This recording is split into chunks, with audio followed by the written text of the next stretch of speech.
ஒரு மனிதன் விசுவாசிக்கிறான் என்றால் பொறுமை இருக்கும். பொறுமை இருக்கிறது என்றால் அவனுக்கு ஹோப் இருக்கும், நம்பிக்கை இருக்கும். அந்த எதிர்பார்ப்பு அவனுக்கு இருந்துச்சுன்னா அவனுக்கு ஜாய் இருக்கும், மகிழ்ச்சி, சந்தோஷம் இருக்கும். தேவன் உங்களை எவ்வளவு நேசிக்கிறார்கள் அறிவு இருக்கு பார்த்தீங்களா? அதான் உங்களுக்கு விசுவாசிக்க உதவும். கர்த்தர் பிரச்சனை மட்டும் தீர்க்கிறது கிடையாதுங்க. அந்த பிரச்சனை இடத்துல அவன் எந்த அளவுக்கு உறுதியா வசனத்தை பிடிச்சு நிற்கிறானோ பிரச்சனையும் போகும், அவனோட வாழ்க்கையில் சில கேரக்டரும் உருவாயிருக்கும்.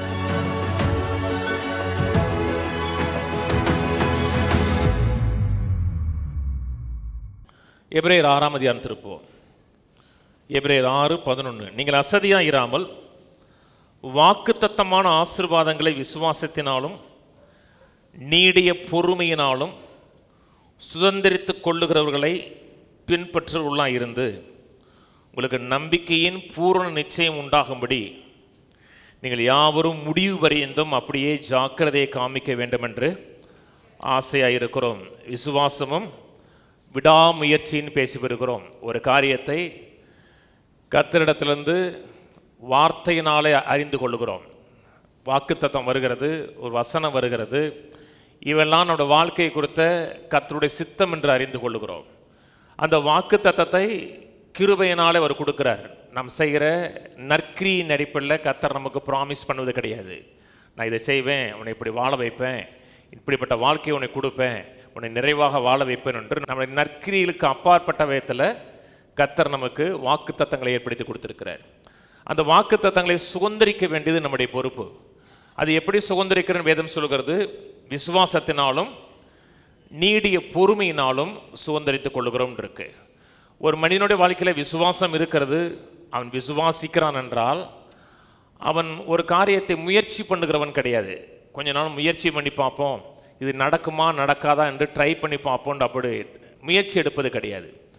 தேவன் சொன்ன வார்த்தையில் உறுதியாக நிற்கக்கூடியவன். தேவன் என்ன சொன்னாரோ சொன்னதை அவர் நிறைவேற்ற வல்லவர் என்று முழு நிச்சயமாக நம்பக்கூடிய மனுஷன், அந்த விசுவாச மனிதன். விசுவாசத்தோடு இணைந்து போகக்கூடிய நிறைய சக்திகள் இணைந்து செயல்படுகிறது. விசுவாசம் தனித்து செயல்படுவது கிடையாது. விசுவாசத்தோடு பொறுமை செயல்படுகிறது. விசுவாசத்தினாலும் நீடிய பொறுமையினாலும், பொறுமைன்னு சொல்லும் பொழுது பெர்சிவரன்ஸாக இருப்பது, விடாப்புடியாக இருப்பது, தொடர்ந்து அதிலேயே நிற்பது. ஒரு மனிதன் விசுவாசிக்கிறான் என்றால் பொறுமை இருக்கும். பொறுமை இருக்கிறது என்றால் அவனுக்கு ஹோப் இருக்கும், நம்பிக்கை இருக்கும். நம்பிக்கைன்னு சொல்லும் பொழுது உலக பிரகாரமான நம்பிக்கை இல்லை, ஒரு கான்ஃபிடென்ட் எக்ஸ்பெக்டேஷன் இருக்கும். உறுதியான, நிச்சயமாகவே என் வாழ்க்கையில் இது நிறைவேறும், அதை நான் காண்பேனுங்கிற ஒரு உறுதியான எதிர்பார்ப்பு இருக்கும். அந்த எதிர்பார்ப்பு அவனுக்கு இருந்துச்சுன்னா அவனுக்கு ஜாய் இருக்கும், மகிழ்ச்சி, சந்தோஷம் இருக்கும். மகிழ்ச்சி, சந்தோஷம் இருக்கும் பொழுது அவன் மனதில் சமாதானம் இருக்கும். விரக்தி அடைகிறவனா இருக்க மாட்டான், சலித்து போகிற மனிதனா இருக்க மாட்டான். விசுவாசங்கிறது கடினமான காரியம் இல்லை. தேவனிடத்திலிருந்து காரியங்களை பெற்றுக்கொள்வது எல்லாமே எளிமையான காரியம். நீங்கள் மக்கள் தவற விட்டதெல்லாம் இது ஆழமான சத்தியங்களை தவற விட்டாங்க கிடையாது, எளிய சத்தியங்களை மக்கள் மிஸ் பண்ணிட்டாங்க. விசுவாசிக்கிறேன், ஒரு காரியத்தை நான் விசுவாசிக்கிறேன், கர்த்தர் இந்த நிலையிலிருந்து என்னை கொண்டு போக வேண்டும் என்று விரும்பி நடத்த கொண்டு போவார்னு விசுவாசம்னா அவன் வாயில துதி இருக்கும், தேங்க்ஸ் கிவிங் இருக்கும், நன்றி அறிதல் இருக்கும். அதான் அவன் விசுவாசிக்கிறான் என்பதுக்கு மிகப்பெரிய அடையாளம். கர்த்தர் யோனாவை நினிவேக்கு போய் சொன்னார், ஆனால் அவர் தர்சீசுக்கு போனார். கர்த்தர் அவனுக்கு இடைமறித்து ஒரு மீனை அனுப்பி மீனின் வயிற்றுக்குள்ள இருக்கும் பொழுது அவன் சோத்திரம் பண்றான். நான் கர்த்தருக்கு பொருத்தனை செய்வேன், கர்த்தருக்கு நான் ஆராதனை செய்வேன் அப்படின்னு படிச்சு பாருங்க. கர்த்தருக்கு தேங்க்ஸ் கிவிங் பண்றான். தேங்க்ஸ் கிவிங் பண்ணதுனால எந்த வாயில மீன் உள்ள கொண்டு வச்சோ அதே வாயில திருப்பி கக்கிருச்சு. அவன் தேங்க்ஸ் கிவிங் பண்ணாம, அதாவது நன்றி சொல்லுகிறவனாய் இல்லாமல் மீனின் வயிற்றுக்குள்ள முறுமுறுக்கிறவனாய் சலித்து போகிறவனா இருந்தான்னா மீனுக்கு இன்னொரு வாய் இருக்கு, அது மறந்துடவே கூடாது. மீனுக்கு ஒரு வாய் இல்லை, மீனுக்கு 2 வாய் இருக்கு. அவன் அன்னைக்கு சலித்து போயிருந்தான்னா இன்னொரு வாயில போயிருப்பான். ஆனால் அவன் சலிக்கலை, விரக்தி அடையாதனால எந்த வாயில வந்தானோ அதே வாயில வெளியே வந்தது மட்டுமல்ல, டெஸ்டினியில் போய் நின்னான். ஏதே ஒரு கரையில் போய் கக்கி போல எந்த கரைக்கு போக வேண்டும் என்று கர்த்தர் தீர்மானித்தாரோ அதே கரையில் இறக்கி விட்டாரு. அதான் நன்றி சொல்றது. ஒரு மனிதன் முறுமுறுக்கிறான், குறை சொல்லுகிறான் என்றால் அவனுக்கு விசுவாசத்தின் அந்த ஆவி இல்லைன்னு அர்த்தம். அவன் நம்பிக்கை இல்லாதவன், அவன் நம்பிக்கை உள்ளவன். விசுவாசம் இருக்குதுன்னா சில காரியங்கள் இணைந்து செயல்படுகிறது. கிரியை இல்லாத விசுவாசம் செத்ததுன்னு இருக்கு. இது நியாயப்பிரமாணத்தின் கிரியை இல்லை, விசுவாசத்திற்கேற்ற கிரியை. அந்த விசுவாசத்துக்கேற்ற கிரியை தான் பொறுமை, நம்பிக்கை, சந்தோஷம், சமாதானம், தேவ அன்பை குறித்த அறிவு. இதெல்லாம் இருக்கும் பொழுது விசுவாசம் பவர்ஃபுல்லாக செயல்பட ஆரம்பிக்கும். எபிரேயர் 11 திருப்புவோம். எபிரேயர் 11:1. விசுவாசமானது நம்பப்படுகிறவர்களின் உறுதியும் காணப்படாதவைகளின் நிச்சயமா இருக்கிறது. விசுவாசமானது எதை நம்புகிறோமோ அதற்கு உறுதி, எதை காணவில்லையோ, எதை காண்பேன் என்று எதிர்பார்க்கிறோமோ அதற்கு நிச்சயமா இருக்கிறது. தமிழில் எடுத்த உடனே விசுவாசமானது அப்படின்னு ஆரம்பிச்சுறாங்க. நீங்கள் ஆங்கில பைபிள் படித்து பார்த்தீங்கன்னா நவ் ஃபெய்த் ஈஸ்ன்னு இருக்கும். ஃபெய்த் வாஸ்ன்னு சொல்லலை, ஃபெய்த் ஈஸ் நவ். விசுவாசம் என்றாலே இப்பொழுது. ஒரு காரியத்தை கத்திட்டு ஒரு வார்த்தை வந்த உடனே அந்த நிமிடமே நான் விசுவாசிக்கிறேன். ஆமாம், இது எனக்குரியது, எனக்கு சொந்தமானது, நான் விசுவாசிக்கிறேன், நான் ஏற்றுக்கொள்ளுகிறேன் என்கிற ஒரு ஃபுல்லி கன்வின்ஸ் ஆகிறோம். அது குறித்து சந்தேகப்படுவது கிடையாது, கன்வின்ஸ் ஆகிறோம். கன்வின்ஸ் ஆகிறதின் விளைவாக எனக்கு ஒரு ஹோப் இருக்கு, ஒரு நம்பிக்கை இருக்கு. உலகம் சொல்ற நம்பிக்கை வேற, வேதம் சொல்லுகிற நம்பிக்கை வேற. இப்போ விசுவாசத்திலேயே சில மக்கள் அவங்க சொல்றது டிசைரை தான் அவங்க ஹோப்புன்னு சொல்றாங்க. அதாவது நம்பிக்கை தான் முதல்ல வரும்னு சொல்லுவாங்க. நம்பிக்கை முதல்ல வருவது கிடையாது, முதல்ல விசுவாசம் வருகிறது. விசுவாசத்தின் விளைவாக நம்பிக்கை வருகிறது. முழு நிச்சயமாய் நம்பி, அந்த முழு நிச்சயம் தான் ஃபுல்லி விசுவாசம். ஒரு காரியத்துக்குள்ள ஃபுல்லி கன்வின்ஸ் ஆகிறது. ஒரு காரியத்தை ஃபுல்லியாக முழுக்க நிச்சயம் உள்ளவனா இருக்கிறேன்னா நான் எதிர்பார்க்க ஆரம்பிக்கிறேன். எதிர்பார்க்குங்கிறது எதிர்காலத்துக்குரியது. நான் சொல்றேன், ஒரு காலத்தில் ஒரு காரியத்தை எதிர்பார்க்கிறேன், சுகத்தை எதிர்பார்க்கிறேன், தீர்க்காயசை எதிர்பார்க்கிறேன், நிறைவுள்ள ஒரு வாழ்க்கை எதிர்பார்க்கிறேன். எதின் விளைவாக எதிர்பார்க்குறீங்க? தேவனோட வார்த்தை சொல்லுச்சு. அந்த தேவனோட வார்த்தையின் விளைவாக உங்களுக்கு விசுவாசம் வந்துச்சு. நான் சொன்னது புரியுதுங்களா? உலகம் சொல்ற நம்பிக்கைங்கிறது விஷ் பண்றது, விரும்புகிறது. மேபி மே நாட் பி, நடக்கலாம் நடக்காமல் இருக்கலாம், முயற்சி பண்ணி பார்ப்போம். அது அந்த ஹோப்பை சொல்லல. அது உலக நம்பிக்கை.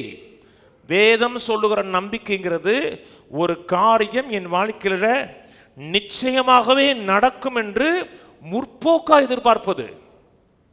அது எதன் விளைவாக வருதுன்னா விசுவாசம். எனக்கு அதுக்கு ஃபவுண்டேஷன் எதன் அடிப்படையில் நம்புறீங்க? தேவனோட வார்த்தையின் விளைவாக விசுவாசம் வந்துச்சு.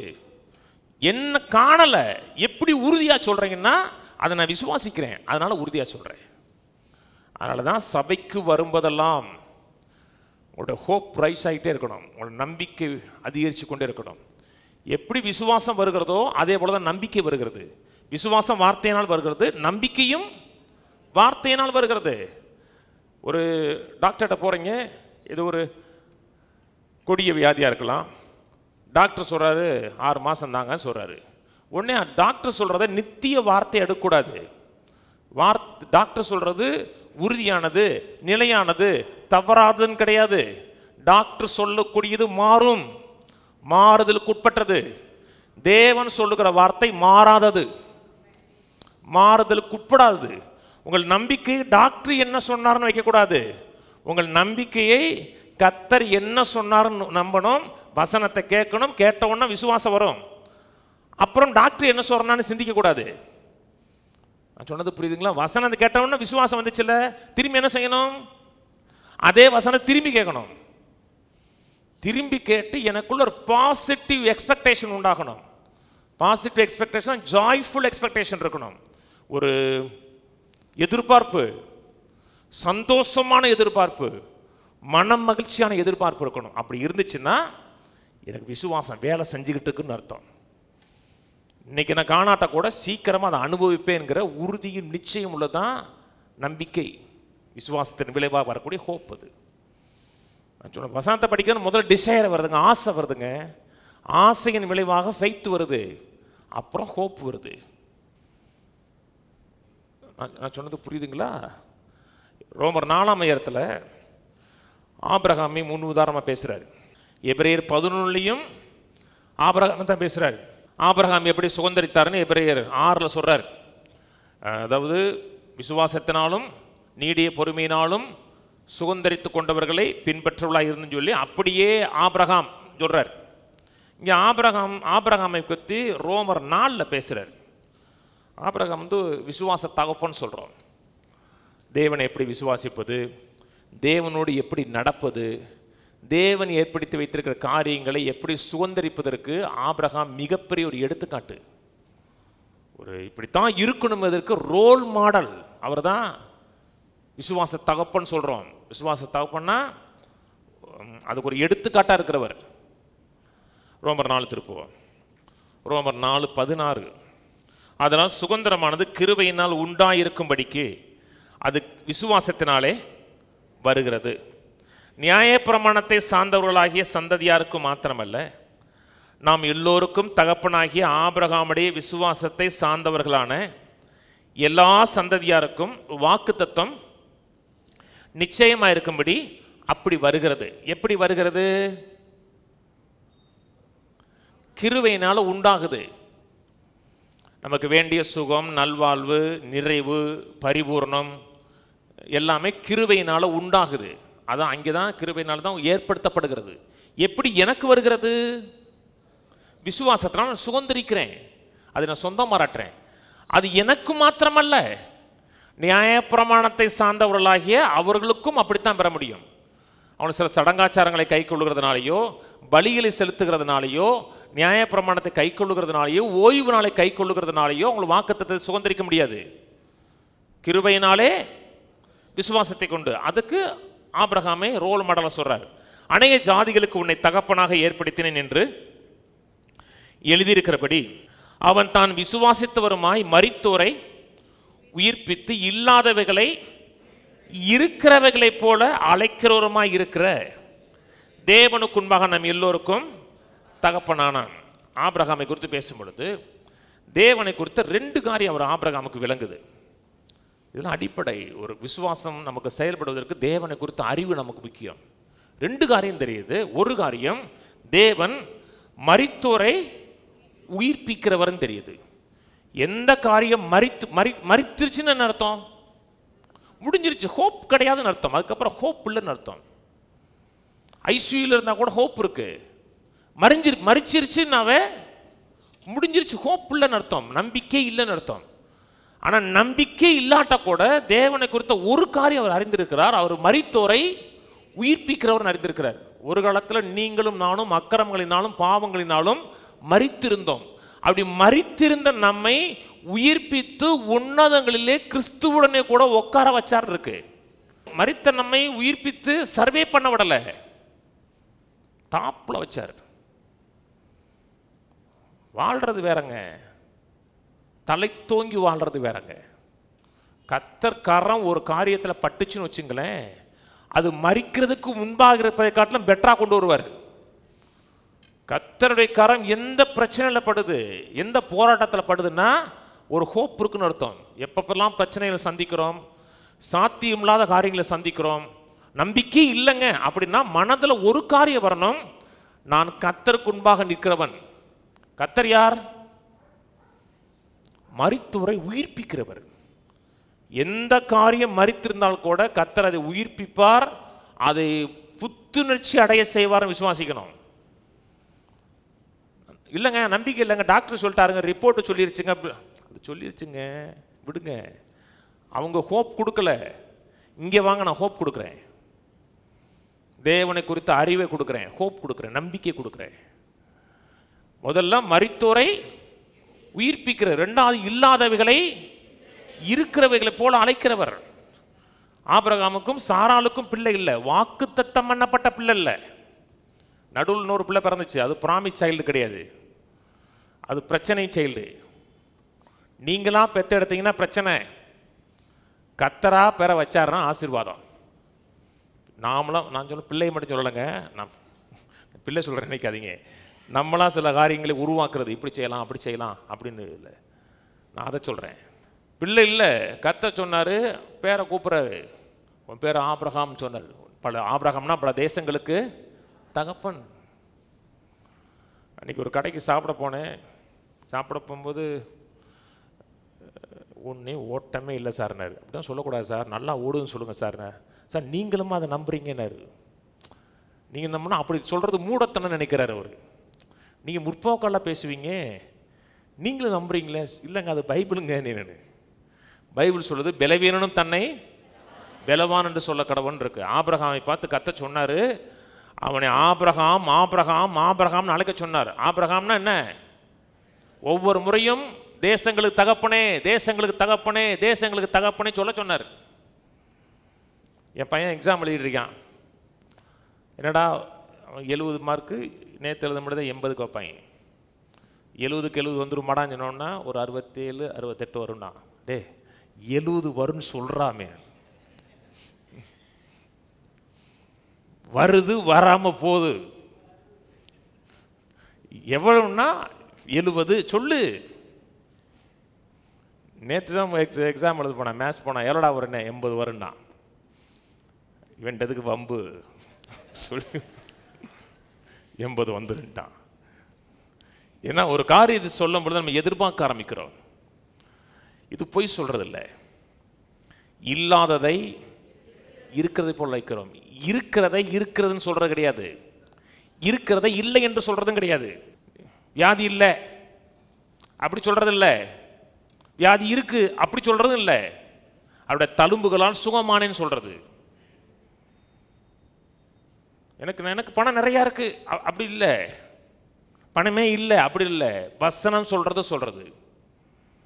இருக்கிறதை இல்லை என்று சொல்வது கிடையாது. மறுதளிக்கல, டினே பண்ணல, உன்னை அழைக்கிறோம். கர்த்தர் சொன்னாரே, எவனாகிலும் இந்த மலையை பார்த்து பெயர்ந்து சமுத்திரத்தில் தளர்ந்து போய் என்று சொல்லி தான் சொன்னபடியே நடக்கும் என்று இருதயத்தில் சந்தேகப்படாமல் விசுவாசித்தால் அவன் சொன்னபடி நடக்கும். மழை இல்லைன்னு சொல்லல. மழையா? மழை இல்லையே, எனக்கு கண்ணுக்கு தெரியலையே அப்படி சொல்ற கிடையாது, இருக்கு. அந்த மலையை பார்த்து கமாண்ட் பண்றது, என் வாழ்க்கையில இனி காண முடியாத அளவுக்கு பெயர்ந்து சமுத்திர போய் முங்கி போன்னு கமாண்ட் பண்றது. அதான் ஆபிரகாம் சொல்லி கொடுத்தாருங்க. இல்லாதவைகளை இருக்கிறதை போல அழைக்கிறோம். இருக்கிறதை போல அழைக்கிறோம்னா ஒன்று கர்த்தர்ட்ட உங்களுக்கு ப்ராமிஸ் வந்திருக்கணும். ப்ராமிஸ் வராத காரியங்களை, வசனம் வராத காரியங்களை நீங்க அழைக்க முடியாது. நான் சொன்னது புரியுதுங்களா? அப்ப ப்ராமிஸ் வர்றதுக்கு என்ன செய்யணும்? படிக்கணும், உங்ககிட்ட பேசணும். கர்த்தர் அவர் சொன்னாரு, இவர் சொன்னார். உங்ககிட்ட என்ன சொன்னாரு? உங்கள்கிட்ட பெர்சனலா பேசினாரா? அதான் ப்ராமிஸ். ஆபிரகாம் சொன்னாருங்க, இல்லாதவைகளை இருக்கிற போல அழைக்கிறவர். ஹோப் உயருதுங்க. இல்லைன்னா இல்லவே இல்லைல்ல. கர்த்தருடைய மனதில் இருக்கிறது, ராஜ்யத்தில் இருக்கிறது, வசனத்தில் இருக்கு. என் வாழ்க்கையில கண்ணுல இல்லை, என் ஆவியில் இருக்கு. ஆவியில சுகம் இருக்கா? ஆவியில செழிப்பு இருக்கா? கிறிஸ்துவுக்குள்ள நீங்க சுகமானவர்களா? கிறிஸ்துவுக்குள்ள நீங்க ஐஸ்வர்யமானவர்களா? கிறிஸ்துவுக்குள்ள வருகையிலும் போகலும் ஆசீர்வதிக்கப்பட்டவர்களா? கிறிஸ்துவுக்குள்ள உங்கள் வங்கி கணக்கு பூர்ணமாய் நிரம்புகிறதா? கிறிஸ்துவுக்குள்ள நிரம்புது. அக்கௌண்ட் சொல்ல மாட்டேக்கு, அக்கௌண்ட் வேற ரிப்போர்ட் கொடுக்குது. அக்கௌண்ட பார்க்கல, வசனத்தை பார்க்கிறேன். சில நேரத்தில் ஆசீர்வதிக்கப்பட்டவனை போல ஃபீல் பண்ண முடியல, ஆசீர்வாதம் தென்படுகிற மாதிரி தெரியல. அப்படி இருந்தாலும், நான் உணர்ந்தாலும் உணராவிட்டால் கூட நான் ஆசீர்வதிக்கப்பட்டவன். ஏன்? வசனம் சொல்லுது. அதை விசுவாசிக்கிறபடினால எதிர்பார்க்கிறேன். எதிர்பார்ப்பு இல்லைன்னா நீங்க விசுவாசிக்கலன்னு அர்த்தம். எதிர்பார்ப்புன்னா ஒரு ஜாய்ஃபுல் கான்ஃபிடன்ஸ், சும்மா இல்லை, உறுதியான நம்புறதில்ல, சந்தோஷம் முகத்தில் தெரியணும். அப்படியே அது ஆபிரகாம் சொல்லி கொடுத்தாரு. சாராளுக்கு சின்ன வயசுலேயே மலடி, இந்த அம்மாவுக்கு 89 வயசு, அந்த ஐயாவுக்கு 99 வயசு, எல்லாமே டெட்டு. இவனுக்கு சரீரம் டெட்டு, அந்த அம்மாவுக்கு கற்பப்பை டெட்டு. நீ எந்த ஸ்கேன் சென்டர் பார்த்தா கூட டாக்டர் சொல்லுவார் ஹோப்லெஸ் பாரு. ஆனால் நம்பிக்கை வைத்தார்கள். 18 உன் சந்ததி இவ்வளவா இருக்கும் என்று சொல்லப்பட்டபடி. அதான் ஆதாரம். நீங்கள் ஒரு காரியத்தை கர்த்தர்ட்ட விசுவாசிக்கிறீங்கன்னா கர்த்தர் என்ன சொன்னார் உங்களுக்கு தெரியணும். வசனத்திலேருந்து பேசியிருக்கணும், இல்லாட்டா உள்ளத்து ஆவியிலேருந்து பேசியிருக்கணும். அப்போ தான் ஒரு பிரச்சனைக்குள்ளே போகும்போது நீங்கள் கான்ஃபிடெண்ட்டாக உள்ளே போக முடியும். அதான் உறவு முக்கியங்க. உன் சந்ததி இவ்வளவாக இருக்கும் என்று சொல்லப்பட்டபடியே தான் அநேக ஜாதிகளுக்கு தகப்பனாவதை நம்புவதற்கு ஏதுவில்லாதிருந்தும் அதை நம்பிக்கையோட நம்புவதற்கு நோ ஹோப், நம்பவே முடியாது. இன்னைக்கு எத்தனை மக்கள் ஃபேமிலி நல்லா அமையுமா? ஹோப் இல்லை. பிள்ளை திருந்தி வருமா? எனக்கு நம்பிக்கை இல்லை சார், நம்பிக்கை விட்டுட்டேங்கிறாங்க. நம்பிக்கையே இல்லாட்டா கூட அவன் நம்பிக்கையோட விசுவாசித்தான் இருக்கு. ஏன்னா தேவனை குறித்த ஒரு காரியம், அவர் காட் ஆஃப் ஹோப்பாக இருக்கிறார், நம்பிக்கையின் தேவன் சொல்லப்பட்டிருக்கு. நீங்கள் எதை நம்புறீங்களோ அதற்கு தேவன். ஃபெய்த் இப்பொழுதே. நம்பிக்கைங்கிறது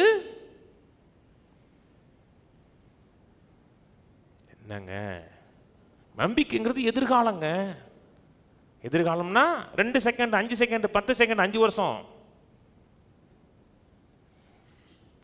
அது நம்பிக்கைங்கிறது ஃபியூச்சர் டென்ஸு. ஆனால் அதை தான் எதிர்பார்க்குறோம், கான்ஃபிடண்ட்டாக எதிர்பார்க்குறோம்.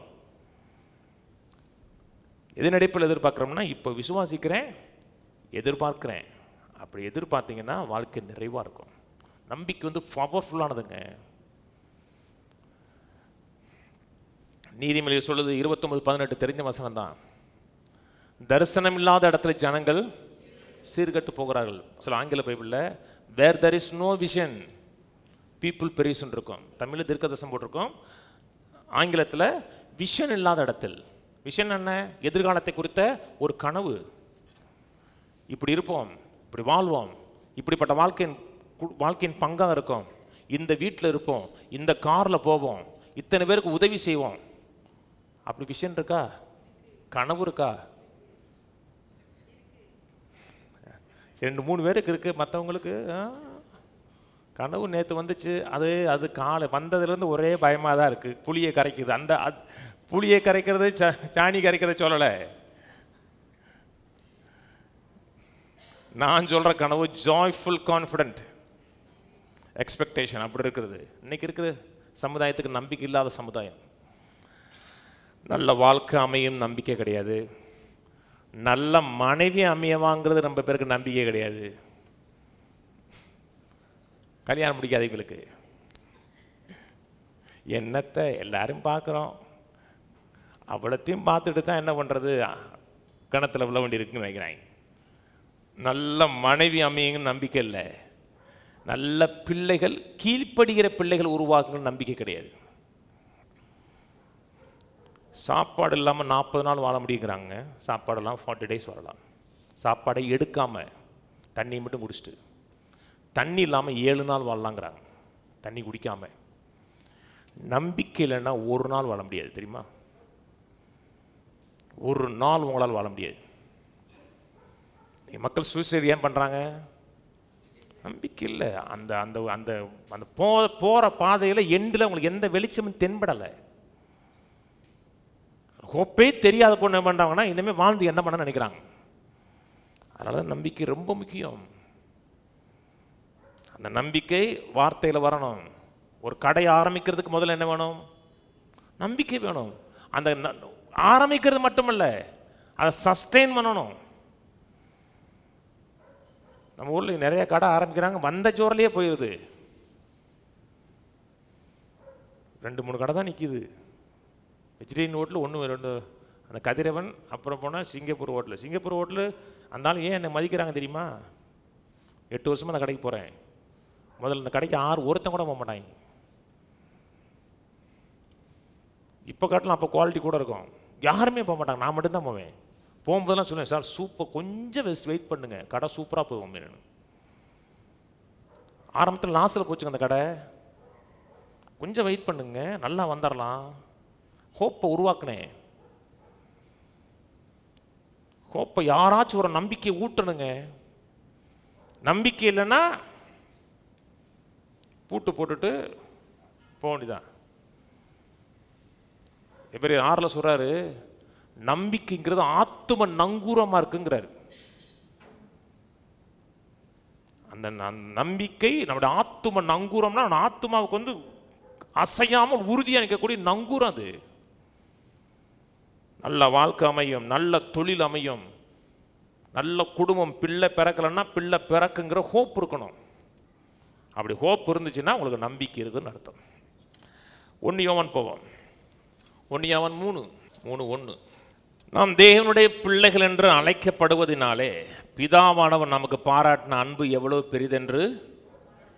பெரிதென்று பாருங்கள். பாருங்கள்னா ஆங்கிலத்தில் எடுத்தவுடனே பிஹோல்டுன்னு ஆரம்பிக்கும். இங்கே நம்ம தமிழில் தான் நமக்கு பாருங்களை பின்னாடி போட்டாங்க.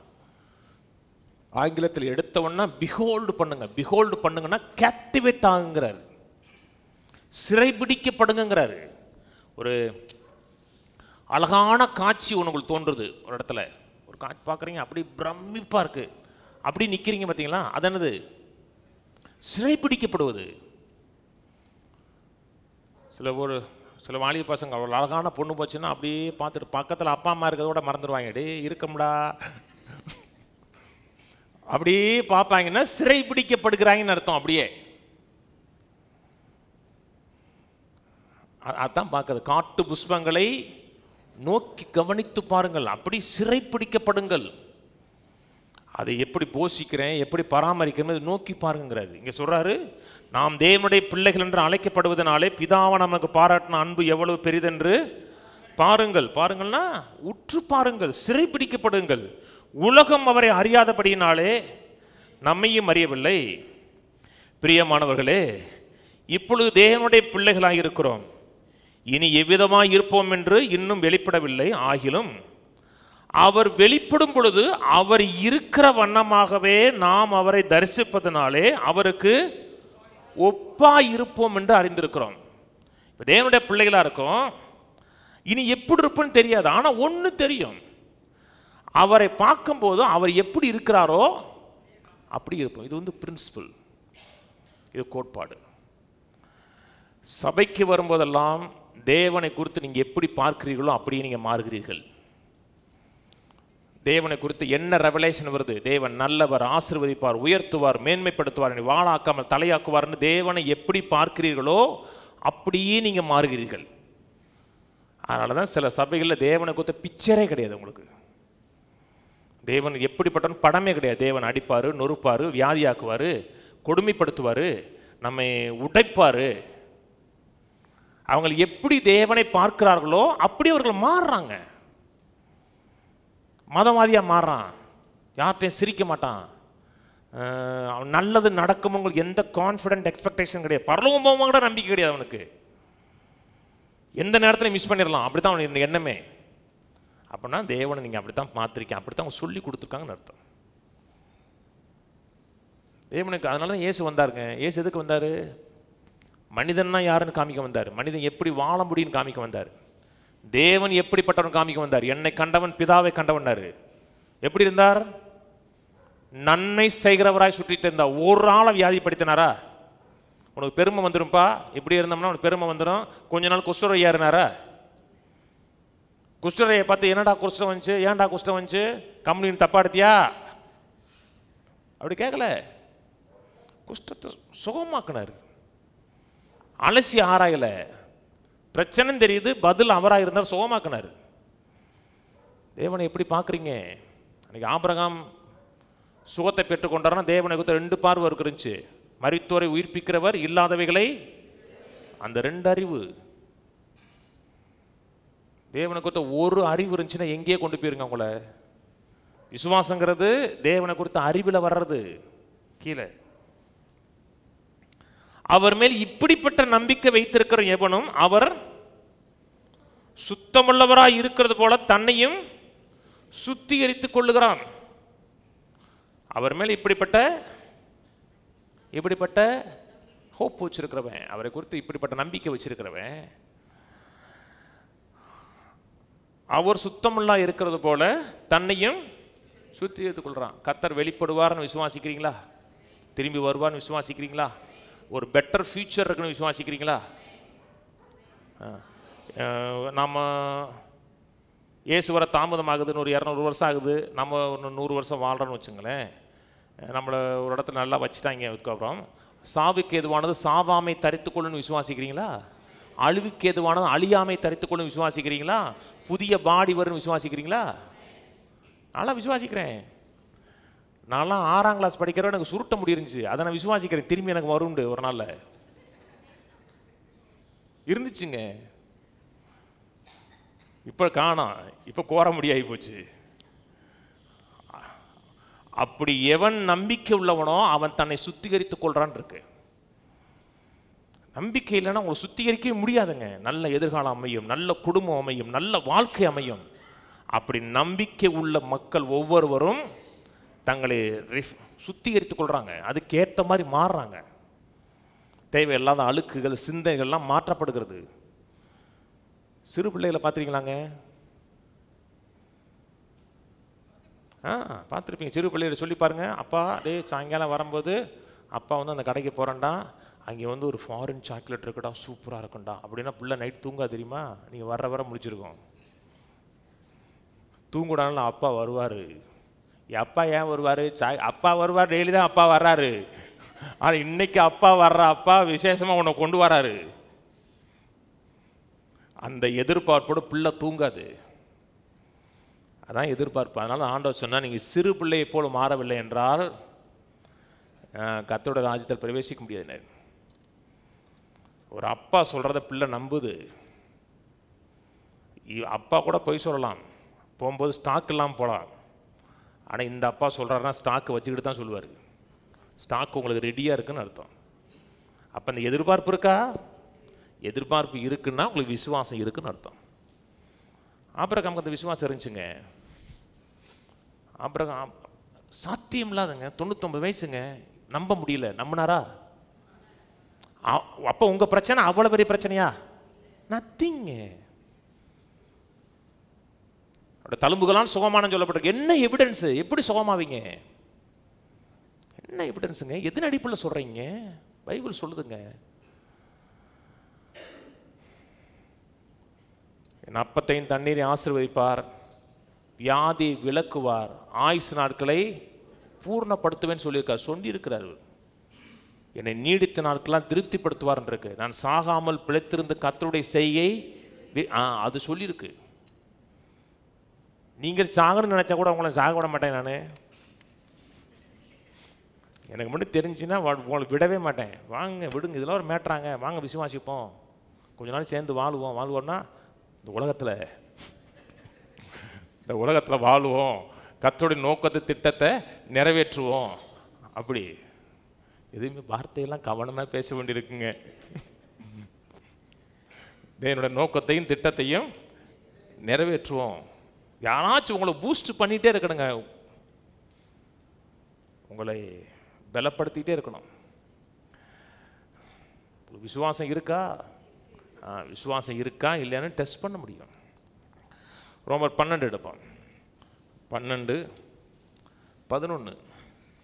அசதியாயிராமல் ஜாக்கிரதையாயிருங்கள், ஆவியிலே அனலாயிருங்கள், கர்த்தருக்கு ஊழியம். அசதியாயிராமல் ஜாக்கிரதையா இருக்க. நமக்கு விசுவாசம் இருக்கா? தைரியத்தோடு இருக்குமா? பலனுக்கு எதுவான தைரியத்தை விட்டுட்டோமா விடலையா? ஜெயிக்க போகிறோமா ஜெயிக்கலையாங்கிறதுக்கு முக்கியமான காரியம் அசதியாக இருக்கக்கூடாது. சில ஆவிக்குரிய சோம்பேறிகள் பார்த்துருக்கீங்களா? நான் நிறைய சோம்பேறிகள், ஆவிக்குரிய சோம்பேறிகளை பார்த்துருக்கேன். அந்த ஆவிக்குரிய சோம்பேறிகளுடைய மனது எப்படின்னா, எல்லாமே கர்த்தருடைய பொறுப்பு. கர்த்தருடைய சித்தம் என்னமோ அது நடக்கும். எது நடந்தாலும் இறைவன் சித்தம். அவர் என்ன நினைக்கிறாரோ அவர் நினைத்தது தடைபடாது, கட்டாயம் நிறைவேறும். நான் விசுவாசிக்கிறேன், விசுவாசிக்கலை, எனக்கு தலையில் எழுதிருந்துச்சுன்னா அது நடக்கும். அதெல்லாம் யாரு? ஆவிக்குரிய சோம்பேறிகள். இந்த ஆவிக்குரிய சோம்பேறின்னு எப்படி தெரியும்னா, ஜெபம் பண்ணும்போது தெரியும். ஆண்டவரே என்னுடைய சித்தத்தின்படி அல்ல, நம்முடைய சித்தத்தின்படி. நான் இதே விரும்புகிறேங்கிறதுனால இல்லை, நீங்க என்ன விரும்புறீங்க அதை கொடுங்க. ஏன்னா நான் ஜெபிக்கிறதுக்கு முன்பாகவே நீ திட்டமிட்டு தீர்மானித்து இதான் எனக்கு கொடுக்கணும்னு தீர்மானிச்சிட்டீங்க. நான் ஜெபித்தாலும் ஜெபிக்காட்டாலும் அதான் நடக்க போகுது. அப்போ ஏன் ஜெபிக்கிற? ஜெபிக்கிறதுக்கு முன்னாடி அவர் டிசிஷன் பண்ணிட்டாரு. இல்லை ஏசுனாரு பண்ணாருங்க, அது வேறங்க. அது ப்ரேயர் ஆஃப் டெடிகேஷன், கான்சிகரேஷன். தேவனுடைய சித்தத்துக்கு, தேவனுடைய நோக்கத்துக்கு தன்னை ஈல்டு பண்ணுவது. சித்தம் என்னன்னு சொல்லிட்டார் அவர். ஆனால் சுகண்டு வரும் பொழுது, வெற்றின்னு வரும்பொழுது, நல்வாழ்வு வரும் பொழுது சோம்பேறிகள் என்ன சொல்லுவாங்கன்னா, ஏன் சித்தம் இல்லை, உங்க சித்தம் நடக்கட்டும். அது சோம்பேறிகள். நீங்க சோம்பேறியா? சோம்பேறி யுத்தம் பண்றான், விசுவாசத்தில் நல்ல போராட்டத்தை போராடுறான், காண்கிறவரை நிற்கிறான். அசதியாயிராமல் ஜாக்கிரதையாயிருங்கள், ஆவியிலே அனலாயிருங்கள், கர்த்தருக்கு ஊழியம் செய்யுங்கள். கீழே நம்பிக்கையிலே சந்தோஷமாயிருங்கள், உபத்திரவத்திலே பொறுமையாயிருங்கள், ஜெபத்திலே உறுதியாய் தரித்திருங்கள். உபத்திரவத்திலே பொறுமையா இருங்க. அதாவது எப்பப்பெல்லாம் பொறுமை வருதோ அதோட நம்பிக்கை சேர்ந்து வரும். விசுவாசம், நம்பிக்கை, பொறுமை இதெல்லாம் ஒன்றோட ஒன்று இணைந்து போகக்கூடிய காரியம். ரோமர் 5 எடுங்களேன். ரோமர் 5 1ஆம் வசனத்திலிருந்து, இவ்விதமாக நான் விசுவாசத்தினாலே நீதிமான்களாக்கப்பட்டிருக்கிறபடியால் நம்முடைய கர்த்தராகிய இயேசு கிறிஸ்து மூலமாய் தேவனிடத்தில் சமாதானம் பெற்றிருக்கிறோம். அவர் மூலமாய் நாம் இந்த கிருபைகள் பிரவேசிக்கும் சிலாக்கியத்தை விசுவாசத்தினால் பெற்று நிலை கொண்டிருந்து தேவ மகிமை அடைவோம் என்கிற நம்பிக்கையினாலே மேன்மை பாராட்டுகிறோம். அது மாத்திரமல்ல, உபத்திரவம் பொறுமையும், பொறுமை பரீட்சையும், பரீட்சை நம்பிக்கை உண்டாக்குறது என்று நாங்கள் அறிந்து உபத்திரவத்திலையும் மேன்மை பாராட்டுறோம். மேல சொல்றாரு நம்பிக்கையினாலே மேன்மை பாராட்டுகிறோங்கிறாரு 2ஆம் வசனத்துல. 4ஆம் வசனத்துல உபத்திரவங்களிலும் மேன்மை பாராட்டுங்கிற. 1000 எதிர்மறையான பிரச்சனைகள், போராட்டங்கள் வந்தா கூட நிக்கிறோம். ஏன் நிக்கிறோம்னா ஒரு ஹோப் இருக்கு எனக்கு. அதாவது இதைத்தான் யாக்கோபு சொல்றாரு, உபத்திரவங்களிலே பொறுமையா இருங்கள்ங்கிறார். யாக்கோபு 1:2 சொல்றார் இல்லையா, பல விதமான சோதனைகள் அகப்படும் பொழுது சோதனையானது பொறுமை உண்டாக்கும் என்று அறிந்துங்கிறார். இப்போ ஒரு மனிதனுக்கு ஒரு பிரச்சனை இருக்கு, கர்த்தர் பிரச்சனை மட்டும் தீர்க்கிறது கிடையாதுங்க. அந்த பிரச்சனை நேரத்தில் அவன் எந்த அளவுக்கு உறுதியாக வசனத்தை பிடிச்சி நிற்கிறானோ பிரச்சனையும் போகும், அவனோட வாழ்க்கையில் சில கேரக்டரும் உருவாயிருக்கும். இப்போ உங்களுக்கு பொருளாதார இக்கட்டு இருக்குன்னு வச்சுங்களேன். பொருளாதார இக்கட்டை கர்த்தர் டக்குன்னு மாற்றி கொடுத்துட்டார், உடனே மாற்றிட்டாருன்னு வச்சுங்களேன். அடுத்து 2-3 மாதத்தில் அதே பிரச்சனை நீங்கள் திரும்பி விழுவீங்க. கர்த்தர் நல்லா கவனிங்க, உங்களை பொறுமையை உருவாக்குவதற்காக கர்த்தர் பிரச்சனையை கொடுக்கல. வசனமே கேட்காத ஆள் ஒரு வியாதி வந்துச்சுன்னா வசனம் கேட்பான். மீட்பிலை சுகமாக்குற கர்த்தர் இதெல்லாம் கேட்பான். அப்போ கேட்க வைக்கத்தான் வியாதி கொடுத்தாரா? இல்லை. அந்த வியாதி நேரத்தில் கேட்கக்கூடிய ஒரு குணாதிசயம் உங்களுக்கு வருது, வசனத்தின் மேல நம்பிக்கை வைக்கக்கூடிய ஒரு குணாதிசயம் உங்களுக்கு வருதுன்னு அர்த்தம். நான் சொன்னது புரியுதுங்களாங்க? ஆனால் பிரச்சனை வரும் பொழுது, போராட்டம் வரும் பொழுது, பண நெருக்கடி வரும் பொழுது என்ன ஆனாலும் கர்த்தரை பிடிச்சி நிற்பேன். ஒரு கடன் 2 லட்ச ரூபா கடன் 2 வட்டிக்கு வாங்கியிருக்கீங்க, 2 மாசத்தில் தருவேன்னு வாங்கிட்டீங்க. அவர் கழுத்தை பிடிக்கிறாரு, பிடிச்ச உடனே என்ன பண்ணுவீங்க? எவன் 3 வட்டி கொடுப்பான்னு பார்க்கறது. அப்புறம் அவனுக்கு 4 வட்டி 5 வட்டி, அப்புறம் 25 லட்சம் வந்ததுக்கப்புறம் யாருக்காவது பாஸ்டருக்கு ஃபோன் பண்ணி ஐயா செத்தரலான் இருக்கம்யா அப்படின்னு கூடாது. அந்த 2 லட்சம் இருக்கும்போதே உறுதியாக நிற்கணும். கர்த்தர் தேவைகளை சந்திப்பார், ஒரு மாற்றத்தை கொடுப்பார், நிற்கணும். நிற்கும் பொழுது கர்த்தர் ஒரு டோர் மட்டுமல்ல, கடன் வாங்காமல் கர்த்தரை நோக்கி பார்க்கக்கூடிய ஒரு கேரக்டரை உருவாக்கி கொடுப்பார் உங்களுக்கு. நான் சொன்னது புரியுதுங்களா? பிரச்சனை வர்றதுக்கு நீங்கள் ஒன்றும் செய்ய வேணாங்க, காலையில் வீட்டை விட்டு எந்திரிச்சு வெளியே வந்தால் போதுங்க. பொறுமையாக நிற்கிறோம். செவ்வாய்க்கிழமை பேசினேன், பிசாசுக்கு ஏத்து நில்லுங்கள், தேவனுக்கு கீழ்ப்படியுங்கள். தேவனுக்கு ஈல்டு பண்ணுங்க, பிசாசை ஏத்து நில்லுங்க. முதல்ல ஈல்டு பண்ணணும், அப்புறம் ஏத்து நிற்கணும். இப்போது 6 பேக்லாம் வராங்க தெரியுமா? 6 பேக் 8 பேக்லாம் வயிற்றுல அப்படி காமிச்சாங்கன்னா அப்படி முட்டை முட்டையாக வருது பார்த்தீங்களா? 3 முட்டை 6 முட்டை பார்த்துருப்பீங்களங்க. கை பார்த்தீங்கன்னா அப்படியே புஷ்ஷுன்னு இருக்கு, இங்கே புஷ்ஷுன்னு இருக்கு. எப்படி வந்துச்சு? எக்ஸசைஸ். ஈல்டு பண்ணுறான், அப்புறம் ரெஜிஸ்டர் பண்ணுறான். நாங்கள் தம்புல்ஸ் எடுத்து ஈல்டு பண்ணுறான், அப்புறம் ரெஜிஸ்டர் பண்ணுறான். சொன்னது புரியுதுங்களா? எதுக்குறான் இணங்குறான், எதுக்குறான் இணங்குறான், எதுக்குறான் இணங்குறான்னா பாடி பில்டராக மாறுவான்.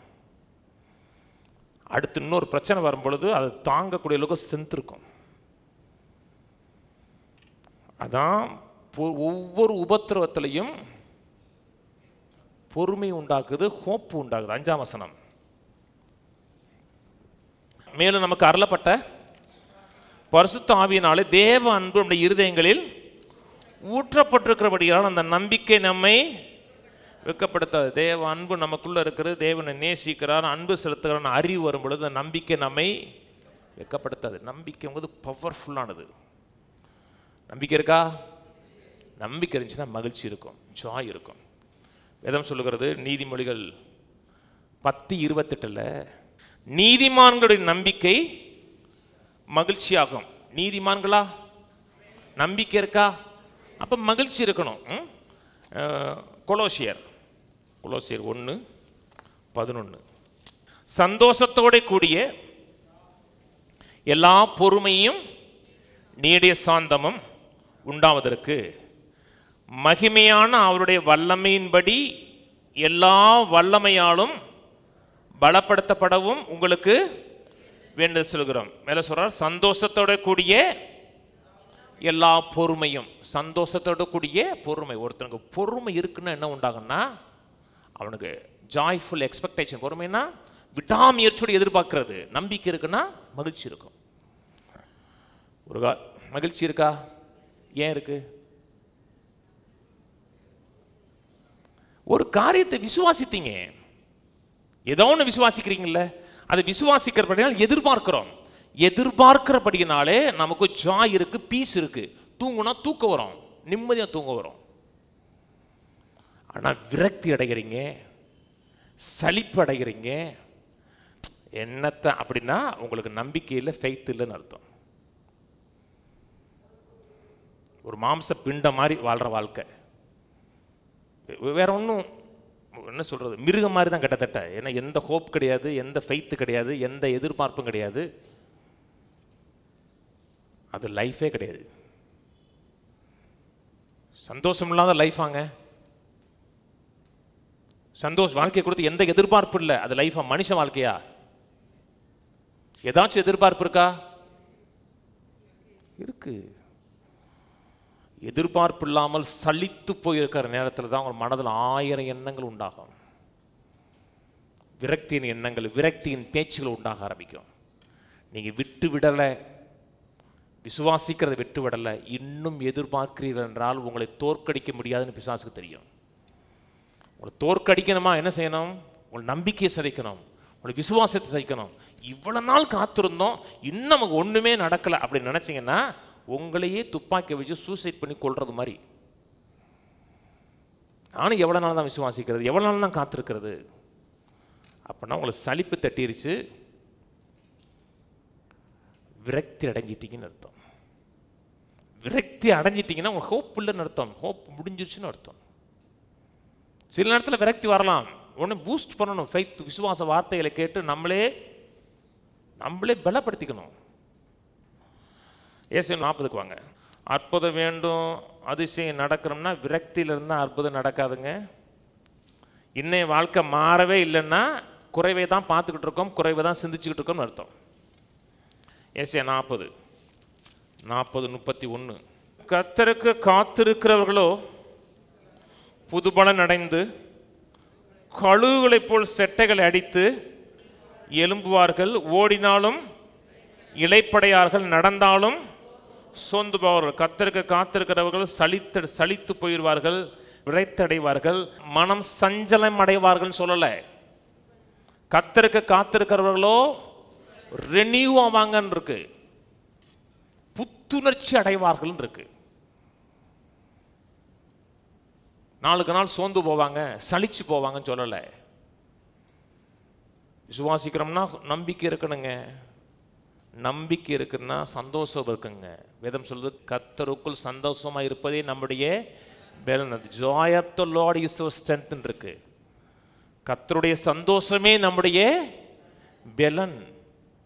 ஏன் சந்தோஷம் வருது? எதிர்பார்ப்பு இருக்கு.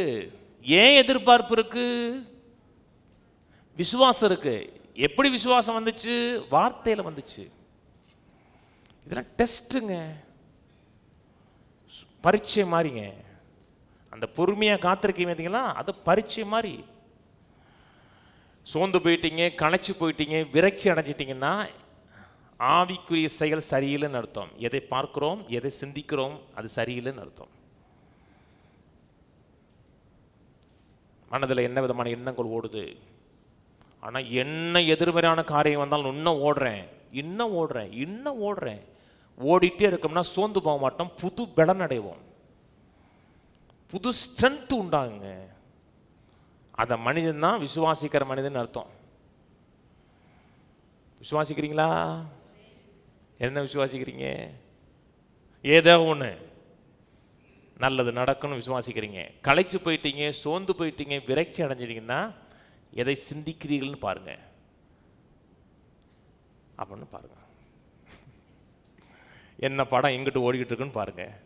எதை யோசிக்கிறீங்கன்னு பாருங்க. பிரச்சனையே பார்த்துட்டு அற்புதத்தை பார்க்க முடியாது. கடனையே பார்த்துட்டு ப்ரொஃபஷனை பார்க்க முடியாது. வியாதியை பார்த்துட்டு சுகத்தை பார்க்க முடியாது.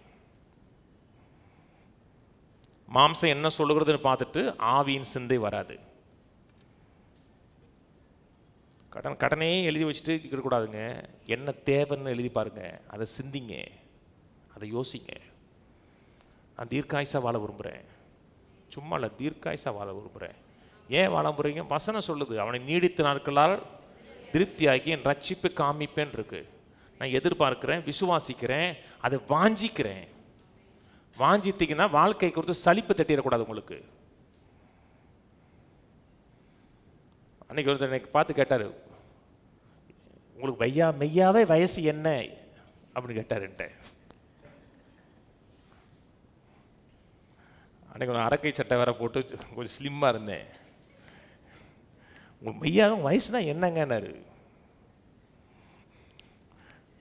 கடைசியில் ஒரு ரிப்போர்ட் எழுத தேவைப்படுச்சு எனக்கு. நான் சொன்ன வயசை காட்டிலும் 4 வயசு கம்மியாக எழுதினார் அவர் மனதில் அவனை தான் இருப்பாமல் இருக்க நினச்சார் அவர். நீங்கள் சந்தோஷமாக இருக்கீங்கன்னு வச்சுங்களேன், புத்துணர்ச்சி அடைவீங்க. உங்களுக்கு கிட்னி சுகமாகும், லங்ஸ் சுகமாகும், உள்ள இருக்க ஒவ்வொரு உறுப்பும் ரெனியூ ஆகும். நீங்கள் வெளியே சிரிக்கிறீங்கன்னு கிடையாதுங்க, உங்கள் மனத்தில் ஜாய் இருந்துச்சுன்னா பாடியை ரெனவேட் ஆகுங்க, உயிர்ப்பிக்கப்படுங்க. சோர்ந்து போங்க, சலிப்படைங்க, முகம் அப்படியே வாட ஆரம்பிக்கும், நிறைய வெள்ளை முடிகள் உருவாகும். சிலருக்கு வெள்ளை முடி உருவாயிருக்குங்க, எனக்கு கூட இருக்குது, கொஞ்சம் மறைச்சி வச்சுருக்கேன். இல்லைன்னு சொல்லலை, கொஞ்சம் இருக்குது. ஆனால் அது சலிப்பில் வந்ததில்லை, அது ஞானத்தின் விளைவில் வந்தது. பைபிள் சொல்லுது, வசனம். நீங்கள் நான் என்ன சொன்னாலும் வசனம் காமிப்பேன். சொந்தே போயிடக்கூடாதுங்க. பிரசங்கி போவோம். பிரசங்கி 7:8. ஒரு காரியத்தின் துவக்கத்தை பார்க்கலும் அதன் முடிவு நல்லது. துவங்கிறதுலையே முடிஞ்சிடக்கூடாது. துவங்கிறதை பார்க்கலும் முடிவு நல்லது. 2 பேரை வச்சு ஊழியா ஸ்டார்ட் பண்ணேன். 2 பேரை வச்சு போன புதன்கிழமை, இந்த புதன்கிழமை தான் பாஸ்டர்ஸ் மீட்டிங் போகும்போது ராஜபாளையத்தில் ஒரு பாஸ்டர் கூட வந்தார். என்கிட்ட பேசிட்டே வந்தார். இறங்கும்போது என் தோளில் கை வச்சுட்டு, கர்த்தர் நல்லா ஆசீர்வதிச்சிருக்கார் பாஸ்டர்னார். உங்களுக்கு வரும்போதும் பார்த்தேன், நீங்கள் நல்லா கொண்டு கர்த்தர் நிறையா செஞ்சுருக்காருனார். துவங்கும் போது 2 பேர் தான். இப்போ ஓரளவுக்கு ஓடி போயிருக்கேன். ஆனால் முடிவு இதை காட்டும் பிரம்மாண்டமாக இருக்கும். நடுவில் சில சம்பவங்கள் நடக்கணும், சலிச்சிடக்கூடாது, விரக்தி அடைஞ்சிடக்கூடாது, இன்னும் ஓடணும். ஓடுறீங்கன்னா லக்கு அடையலாம்.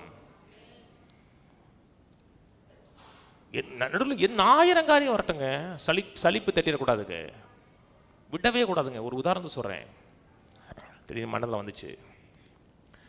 எஸ்ஐ செலெக்ஷனுக்கு போயிருந்தேன் நான். 2 எஸ்ஐ செலெக்ஷன் போயிருந்தேன். ஒரு எஸ்ஐ செலெக்ஷனுக்கு இன்டர்வியூக்கு போகல, இன்னொன்றுக்கு ரிட்டன் எக்ஸாமுக்கு போகல. நான் தான் போகல. ஃபஸ்ட்டில் கொஞ்சம் டிலேயாக வந்துச்சு, போகலான்னு நினச்சேன், போகல. எடுத்தோடனே ரன்னிங் ரேஸு. அப்படி ஓடுற நேரத்தில் பாதி டக்குன்னு டவுசர் கிழிஞ்சிருச்சு எனக்கு. இது நான் ஜோக்கு சொல்ல, ரியல். சென்னையில் இருக்க சென்ட் தாமஸ் மவுண்ட் கிரவுண்டில் ரன்னிங் ரேஸு. இப்படி ஓடணுன்னு டரக்குன்னு கிழிஞ்சிருச்சு. அது அவந்தே ஓடினா கூட நான் கண்டுக்க மாட்டேன். ஓடணும், ஒரு நிமிஷம் நின்று ஆஹா ஓடி போய் 9 ஸ்டார். அது வந்து என்ன 2 ஸ்டாரு, ஒவ்வொருத்துலேயும் 3 ஸ்டார் கொடுப்பாங்க. 2 ஸ்டார் வாங்கினேன். 1000 தடைகள் வந்தால் கூட நின்றக்கூடாது, லக்கை நோக்கி தொடரணும். இன்னொன்று, விசுவாசத்தில் உறுதியாக நிற்பதற்கு ஒரே ஒரு காரணி, அதை மட்டும் சொல்கிறேன். கலாத்தியர் போவோம். கலாத்தியர் 5:6.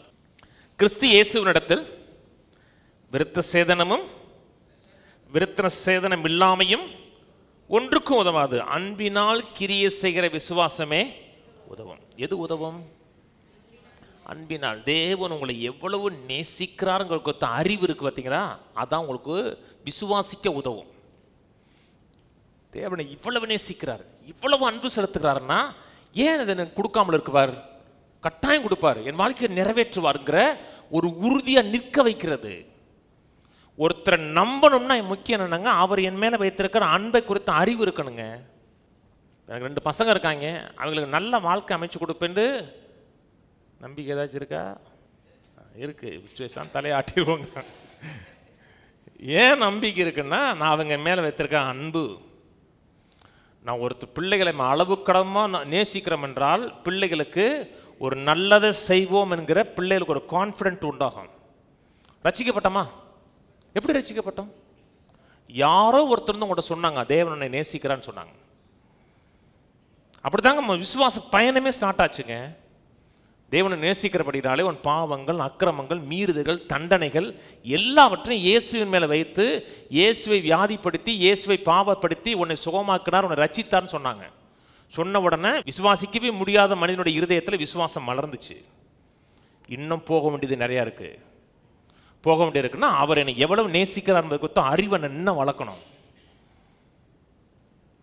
நான் சொன்னது புரியுதுங்களாங்க? ஒருத்தர் மல்டி பில்லியனியருங்க, அவருக்கு வந்து பல கோடி, கோடினா பல கோடி, கோடியோ கோடி அப்படி இருக்கு. அவர் உங்களை உயிரை சிநேகிக்கிறது போல சிநேகிக்கிறார்.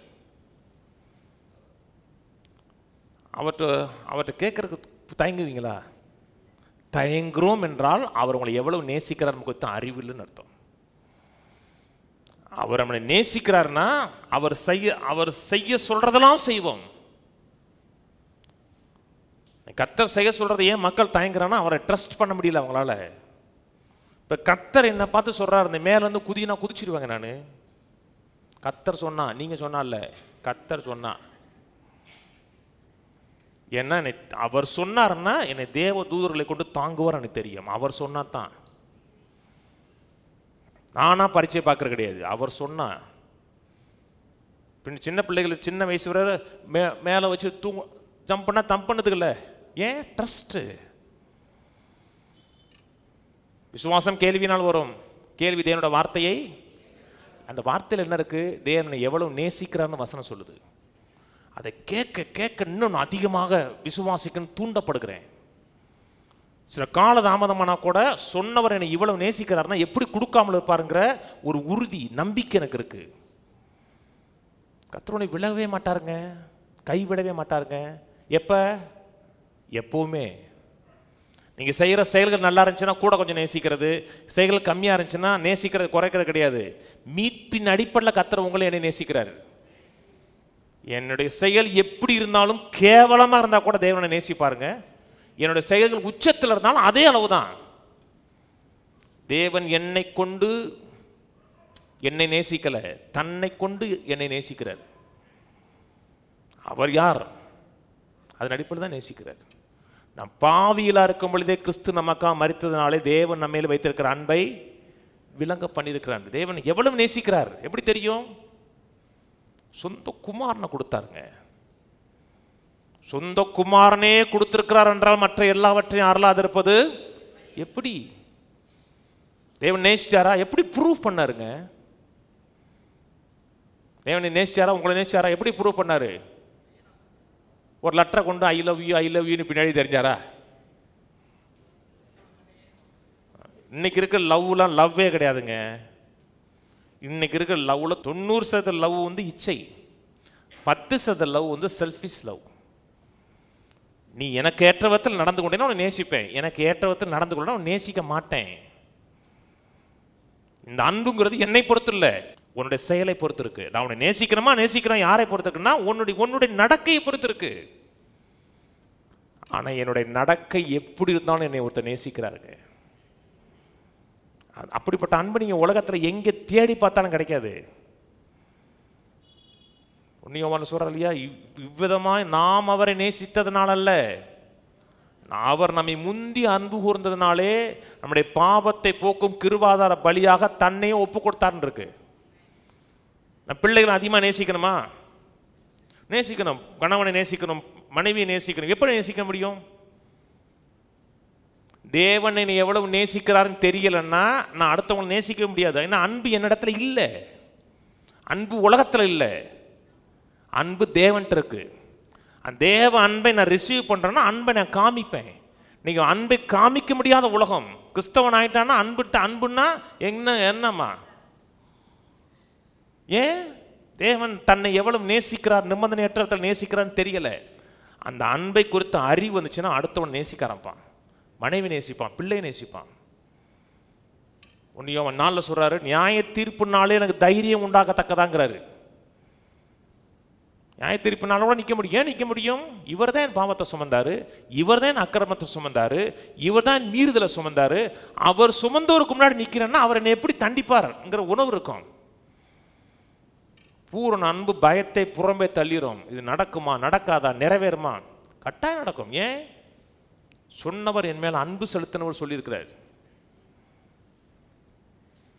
என்னை பொறுத்து ஒன்று இருக்கு, நான் செய்வேன்னு சொன்னேன்னு வச்சுங்களேன், செய்வேன். சொல்ல மாட்டேன், சொன்னா செய்வேன். ஏன்னா நேசிக்கிறேன். நான் யார்கிட்டையும் விளையாடுறது கிடையாது. கர்த்தர் நம்மகிட்ட விளையாட்டுக்கு பேசுறது கிடையாதுங்க, சீரியஸா பேசுறாரு. தேவன் உங்களை நேசிக்கிறாரா? தேவன் இயேசுவை நேசிக்கிறாரா? இயேசுவை நேசிக்கிற மாதிரி உங்களை நேசிக்கிறாரா? அதான் ரொம்ப பேருக்கு சந்தேகமாக இருக்கு. அவரை நேசிக்கிறாருன்னா பூர்ணர். ஆனால் இயேசு யோவான் 17 ஜெபிச்சாருங்க. அந்த ஒரு வசனத்தோட முடிப்போம்.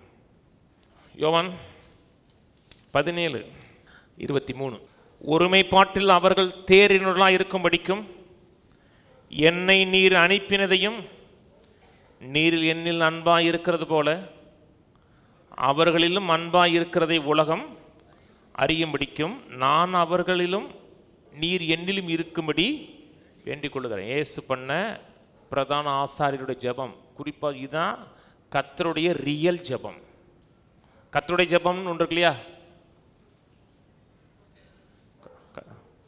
என்ன இருக்கு? பரமண்டல ஜெபம். அது கர்த்தருடைய ஜெபம் தான். அது வந்து ஒரு அவுடேட்டடு, அதில் ஃபுல்லாக ஃபாலோ பண்ண முடியாது.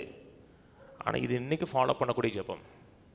சிலுவைக்கு முன்னாடி புதிய ஏற்பாட்டு சத்தியத்தை ஜெபித்த ஜெபம். நீ என்னில் அன்பா இருக்கிற போல அவர்களிலும் அன்பா. இயேசுட்ட பிதா அன்பா இருந்தாரா?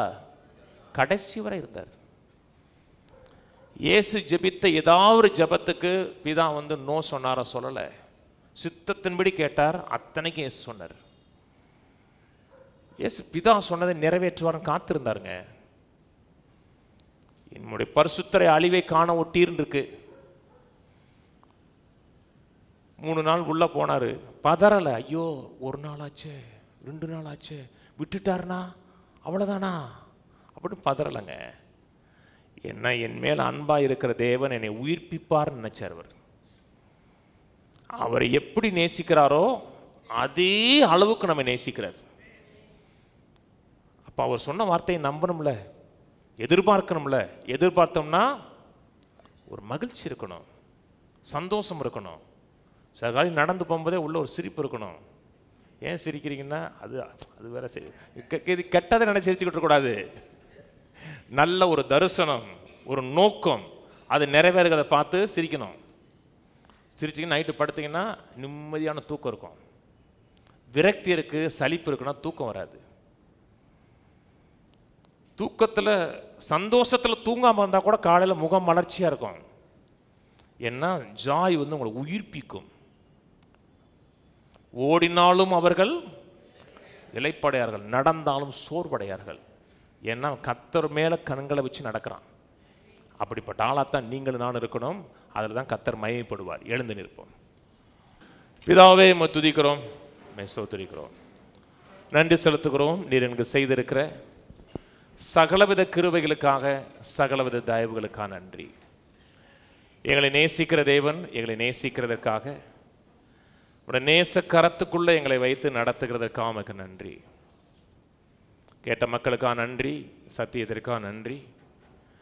ஒரு செய்தியாக எடுத்து நாங்கள் அப்படி விட்டு விட்டு செல்கிற மக்களாக இல்லாமல் வசனத்தில் உறுதியாக இருந்து வார்த்தையில் நிலைத்திருக்க உதவி செய்ய வேண்டுமா ஜெபிக்கிறோம். எல்லா கணமும் எல்லா மகிமையும் எங்கள் வாழ்க்கையில் உமக்கு உண்டாயிருக்கட்டும். உடைய நாமம் எங்கள் வாழ்க்கையில் மகிமைப்படட்டும். எங்களுக்குள்ள விசுவாச விதைகளை விதைத்தவர், அதை வளர செய்கிறவர், பெருக செய்கிறவராக இருக்கிறதுக்காக நன்றி. இதிலும் பெரிதானதை காண்பாயின்னு சொன்னீங்களே, காண்போம் என்று விசுவாசிக்கிறோம், எதிர்பார்க்கிறோம், சந்தோஷப்படுகிறோம், சமாதானம் கொள்ளுகிறோம். தேவனே, சொன்ன ஒவ்வொரு வார்த்தையும் எங்கள் வாழ்க்கையில் நிறைவேறுகிறதுக்காக, அப்படியே மாம்சமாகிறதுக்காக நன்றி. கானமும் மகிமையும் துதியும் உமக்கு உண்டாகட்டும். உங்களுடைய உயிர்த்தெழுதின் வல்லமை எங்கள் வாழ்க்கையின் ஒவ்வொரு பகுதியிலும் செயல்படட்டும். ஆசீர்வதியும் இயேசு கிறிஸ்துவின் நாமத்தில் பிதாவே, ஆமென். கர்த்தராகிய இயேசு கிறிஸ்துவின் கிருபையும் பிதாவாகிய தேவனுடைய அன்பும் பரிசுத்தாவியின் ஐக்கியமும் நம் அனைவரோட கூட இன்றைக்கும் கிறிஸ்துவின் வருகை மட்டும் இருப்பதாக. ஆமென். கர்த்தரோட ஆசீர்வதித்து எல்லா தீமைகளுக்கு விலக்கி காக்க கடவர். கர்த்தர் தம்முடைய தயவுள்ள முகத்தை உங்களை பிரகாசிக்க பண்ணி கிருபையாயிருக்க கடவர். கர்த்தர் தம்முடைய முகத்தை பிரசன்னமாக்கி சமாதானம் கட்டளையிட கடவர். கர்த்தரோட ஆசீர்வதித்து ஜீவனோடு, சுகத்தோடு, தீர்காயுசோடு, ஒரு நோயும் விளைவினமும் அணுகாமல் 120 ஆண்டுகளுக்கு மேலாக நிறைவோடு வாழ பண்ணுவாராக. ஆமென், ஆமென், ஆமென்.